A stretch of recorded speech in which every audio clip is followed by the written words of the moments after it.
Hola, en este video voy a responder a dos preguntas sobre Jesucristo a partir del texto Jesucristo y la Iglesia de la Universidad de Navarra, complementado con investigación en otras fuentes bibliográficas.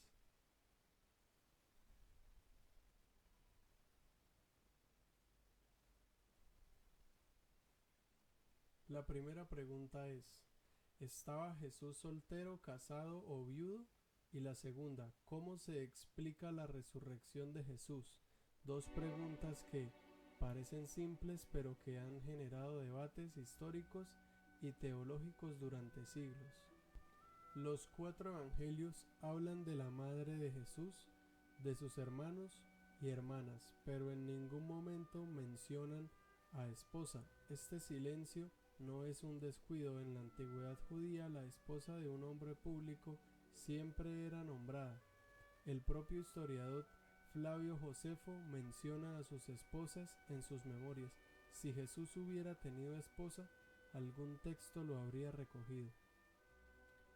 La objeción más fuerte es que los rabinos del siglo I se casaban casi sin excepción. El Génesis ordenaba: creced y multiplicaos, y eso se entendía como una obligación religiosa.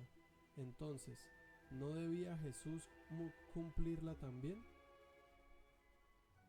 El problema de esta objeción es que Jesús no era un rabino en el sentido institucional. No pertenecía a ninguna escuela rabínica como la de Hillel o Shammai. Su autoridad era profética y mesiánica, y en esa tradición profética había procedentes del celibato. El profeta Jeremías, por ejemplo, también permaneció soltero como signo de su misión. En 2012, una profesora de Harvard presentó un fragmento de papiro donde aparecía la frase: Jesús dijo, mi esposa. Fue un escándalo académico. Sin embargo, en 2016, análisis de carbono 14 y estudios del tinte del papiro demostraron que era una falsificación moderna. La propia investigadora reconoció públicamente que las pruebas apuntaban a un fraude. Este caso muestra bien cómo el deseo de encontrar un Jesús casado puede llevar a errores graves. La conclusión históricamente más sólida es que Jesús vivió célibe, no como rechazo al matrimonio, sino como expresión total de su misión. Su vida iterante, sin hogar fijo, hacía prácticamente imposible sostener una familia. El celibato de Jesús no era una renuncia negativa, era una afirmación de que el reino de Dios no era todo para él.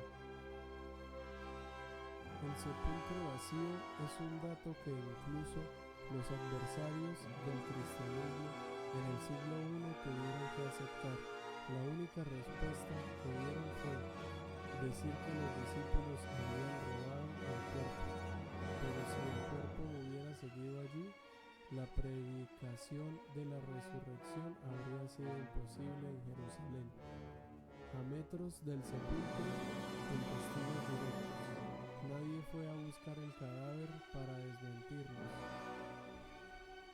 El testimonio más antiguo sobre resurrección no es el Evangelio, sino la primera carta a los Corintios, escrita por Pablo alrededor del año 55, pero recogiendo una tradición que él recibió solo 5 o 7 años después de la crucifixión. Pablo lista las apariciones a Pedro, a los 12, a más de 500 personas a la vez, y añade que la mayoría de ellos aún vivían, invitando implícitamente a que cualquiera pudiera ir a verificarlo.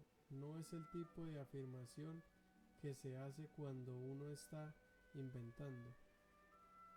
Se han propuesto 3 teorías para explicar la resurrección sin admitir un milagro. Primera, los discípulos robaron el cuerpo, pero estaban dispersos y aterrorizados, y las autoridades tenían guardias en el sepulcro, precisamente para evitarlo. Segunda, fue una alucinación colectiva. El problema es que la psiquiatría moderna no reconoce alucinaciones grupales con el mismo contenido. Además, las apariciones ocurrieron en momentos y lugares distintos, a personas distintas, incluyendo a Pablo, que era enemigo de los cristianos. Tercera, Jesús no había muerto realmente, pero sobrevivir a una flagelación romana y a una crucifixión sin atención médica es prácticamente imposible. Y el Evangelio de Juan añade que un soldado lo atravesó el costado precisamente para certificar la muerte. El historiador agnóstico Bart Ehrman reconoce que el sepulcro vacío y las apariciones son los datos más sólidos del relato primitivo, aunque los interpreta de forma distinta a la cristiana. El historiador N.T. Wright, después de analizar más de 50 textos antiguos sobre la vida después de la muerte, concluye que la única explicación que da cuenta de todos los datos sin forzarlos es la que propuso la Iglesia desde el principio. Jesús resucitó. La resurrección no es una reanimación del cadáver, sino algo cualitativamente nuevo, una transformación hacia una forma de existencia diferente. Por eso el resucitado pasa por puertas cerradas, no siempre es reconocido de inmediato y luego desaparece. Y para concluir, los datos históricos disponibles apuntan a que Jesús vivió célibe y que ocurrió algo completamente inesperado en Pascua. Ninguna de las teorías alternativas logra explicar todos los hechos de forma coherente.